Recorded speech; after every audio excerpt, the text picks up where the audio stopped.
Bonjour. Aujourd'hui, en cette veille de Noël, je veux vous partager que le pape a décidé de faire une année sainte en l'honneur de Saint Joseph pour demander au patron de l'Église canadienne et de l'Église universelle, Saint Joseph, le père adoptif de Jésus, de venir nous protéger, de prendre son rôle au sérieux. Oui, Saint Joseph, c'est celui qui a pris soin de la Sainte Famille. Alors, nous aussi, on en a besoin. Alors, à travers un PowerPoint, nous allons commencer à regarder qui est Saint Joseph et ce qu'il a fait et ce qu'il peut faire pour nous. Alors, je vais un petit peu agrandir cette image, si vous permettez. Voilà. Alors, Saint Joseph, patron de l'Église universelle, priez pour nous. Oui, priez pour nous. Nous vivons des temps difficiles, alors nous avons besoin de lui. On le voit ici dans cette icône. Et on va recommencer l'enseignement avec cette année sainte sous la protection de Saint Joseph, décrétée par le pape François au début de l'année liturgique, donc en décembre. Jésus a appelé du nom de Père en hébreu Abba, Saint Joseph. Donc, pendant qu'il était dans ses bras, il disait à Joseph, Abba, papa. Il aimait son papa. Dieu le Père se cachait en Saint Joseph et Joseph était l'image du Père pour le petit enfant Jésus. Vous savez que chaque enfant a besoin d'un papa plein d'amour. Et Joseph a donc été cette image du Père. Et Saint Paul nous dit que toute paternité tire son nom de Dieu le Père. Alors la paternité de Joseph, elle aussi, elle est dans le sein du Père. Et quand Jésus regarde Joseph, il regarde son Père, son papa, Abba. Et Jésus, on le sait, au moment de l'agonie, a crié vers son Père en disant Abba, papa. Donc, il a voulu être nommé par les hommes fils de Joseph. En effet, dans l'Évangile, selon Saint Jean, au chapitre 6, les gens se disaient, celui-là n'est-il pas Jésus, le fils de Joseph? On le connaît son père et sa mère.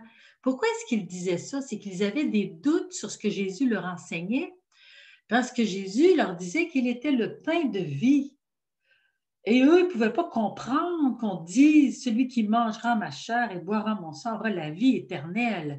Alors il dit, mais lui, là, c'est Joseph, c'est le fils de Joseph, lui, là.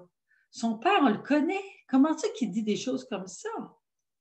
Alors, c'était très, très difficile pour les gens d'entendre ce que Jésus enseignait.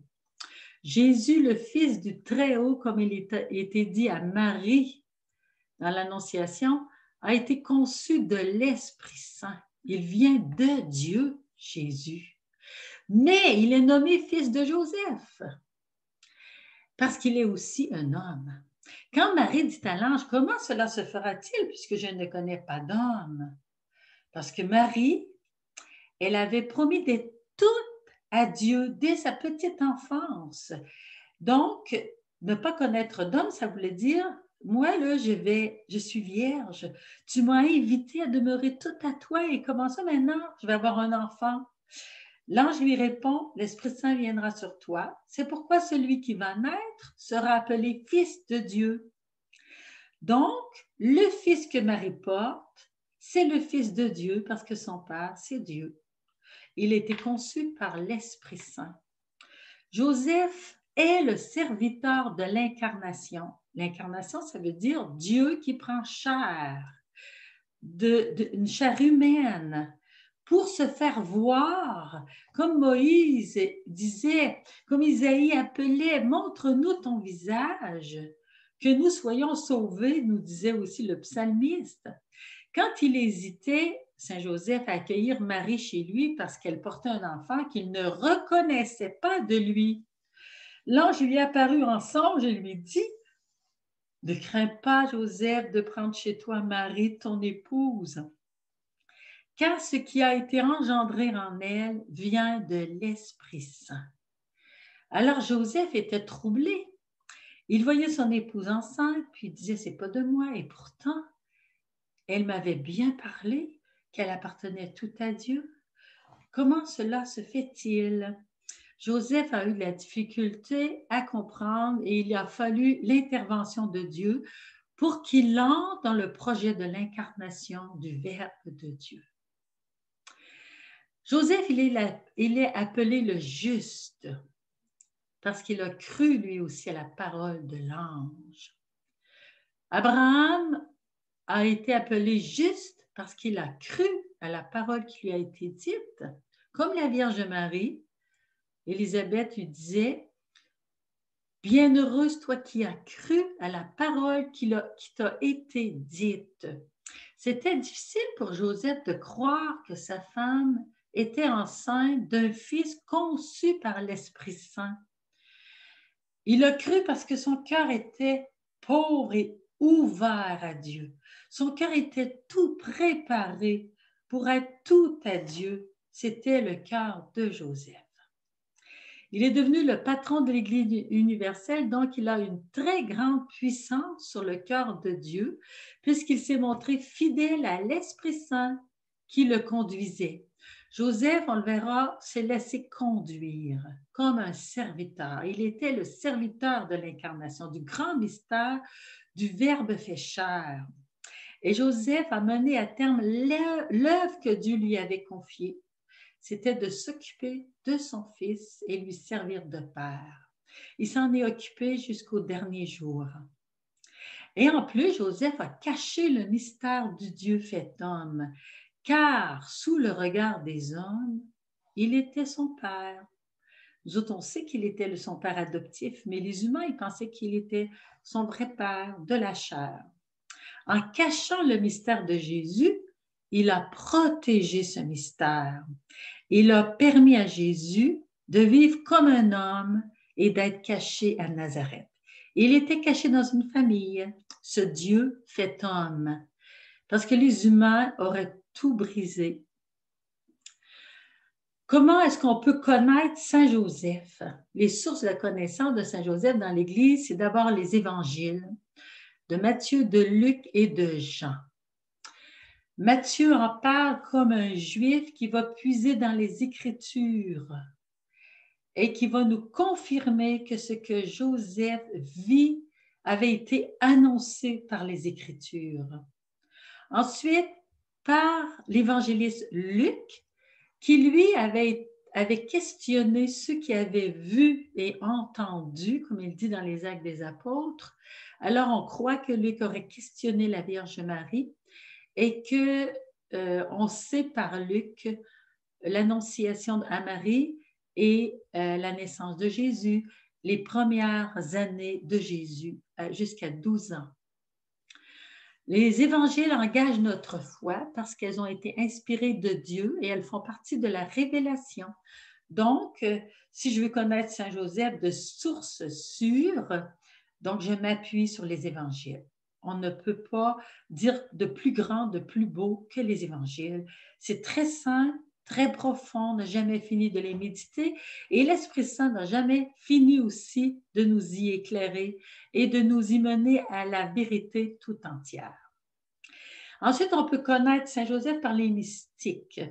J'ai lu 3 mystiques qui en parlent, Marie d'Agreda, Maria Valtorta et Sainte Catherine Emmerich.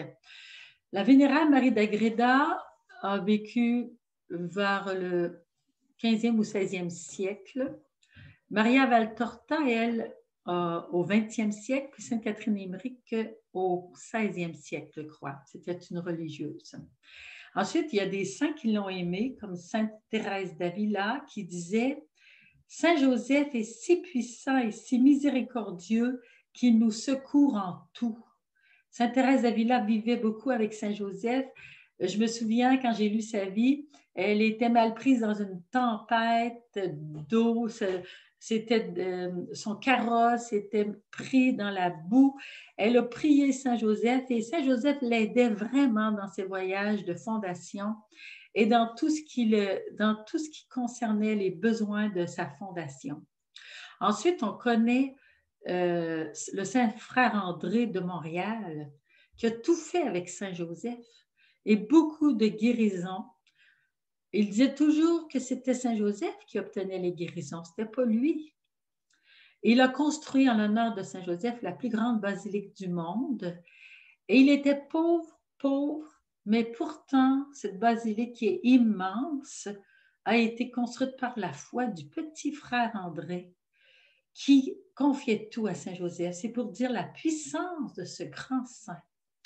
Les théologiens, les écrivains spirituels, dont M. Ollier, fondateur des Sulpiciens, M. Ollier en France avait beaucoup d'amour et de respect pour Saint Joseph.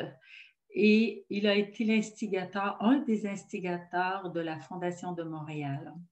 Ensuite, on peut voir les écrits des papes, dont Jean-Paul II, Benoît XVI, qui ont parlé de Saint Joseph. Dans la primitive Église, Dieu a caché Saint Joseph. Pourquoi? À part la Vierge Marie, il n'a pas d'égal en sainteté. Il est vraiment à part des autres saints parce qu'il est le saint qui a tenu dans ses bras le Fils de Dieu. Le saint qui a gardé Dieu lui-même dans sa maison. Il était lié intimement au mystère de l'Emmanuel, le Dieu avec nous. C'est ce que saint Matthieu nous refait lire dans son évangile. Voici que la Vierge concevra et enfantera un fils, et on l'appellera du nom d'Emmanuel. Et Joseph s'est rappelé aussi cette prophétie au moment de prendre Marie chez lui, comme l'ange lui a demandé.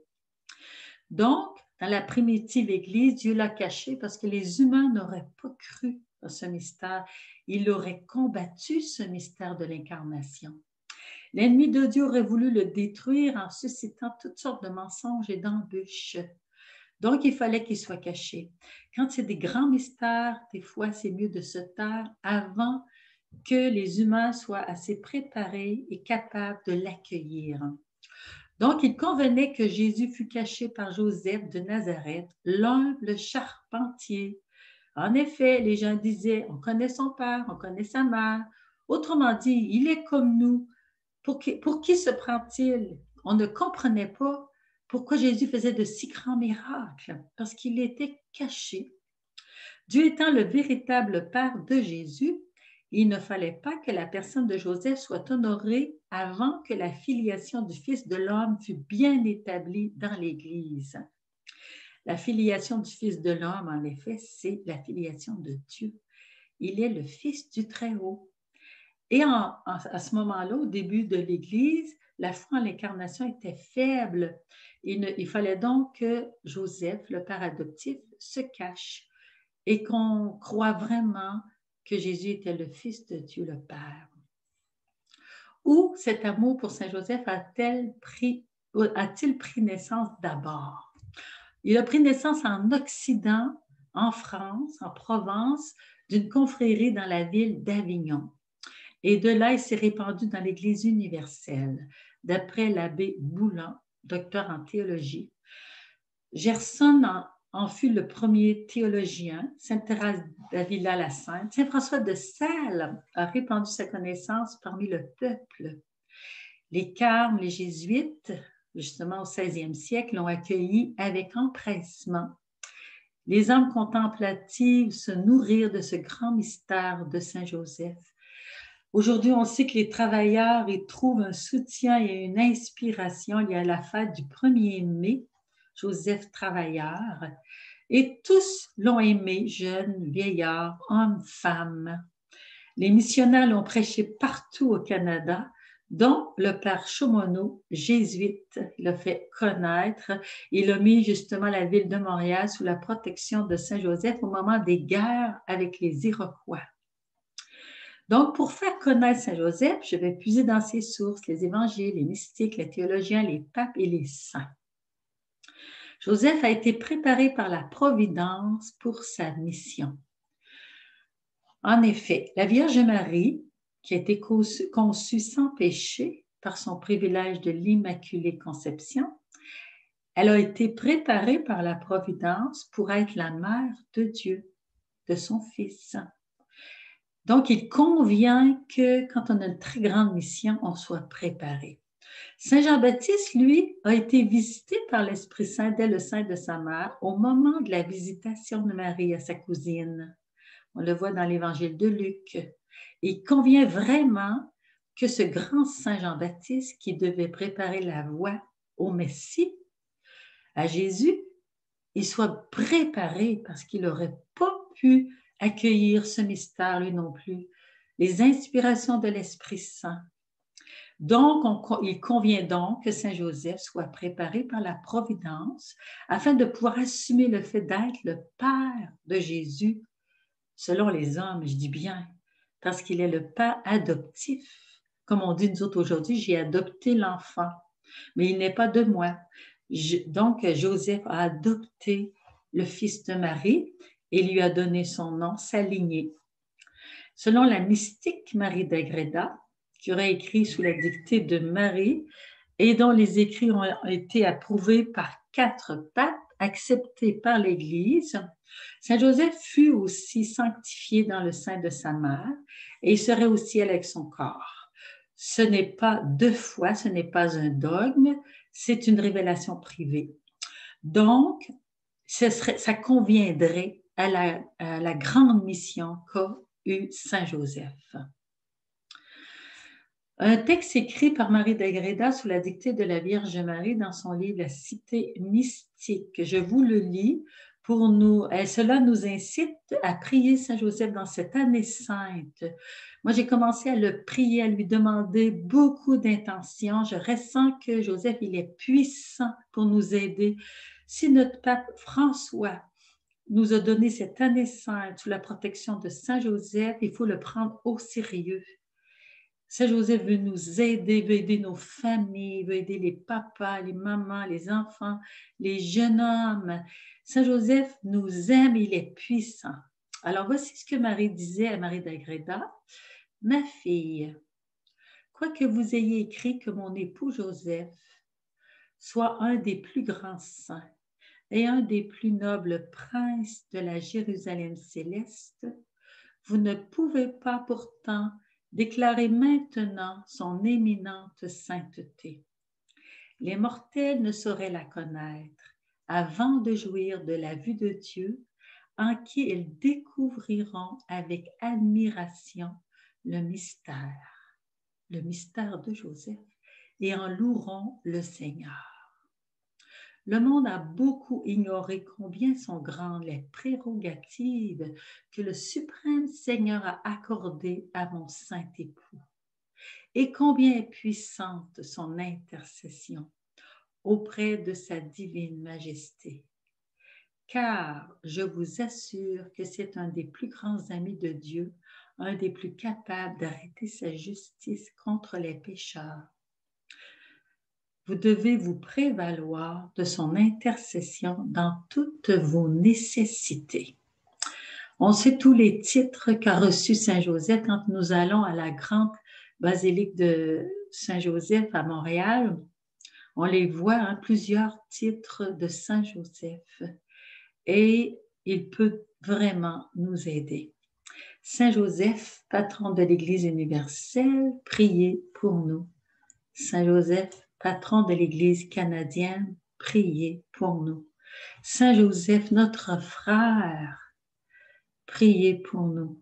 Et Saint Joseph, toi si proche de l'enfant Jésus et de sa mère, priez pour nous en ces temps de l'incarnation. Je dis de l'incarnation parce que nous fêtons Noël. Et à Noël, nous faisons mémoire de ce grand jour où Joseph a amené Jésus à Bethléem et il a assisté à ce grand mystère de la naissance du Fils de Dieu, Jésus à Bethléem. Et ensuite, il l'a emmené au temple avec Marie. Et ensuite, il a fui en exil. Joseph a vécu toutes sortes de mystères et nous aurons encore beaucoup d'occasions d'en parler. Alors, je vous souhaite un beau temps de célébration. Au revoir.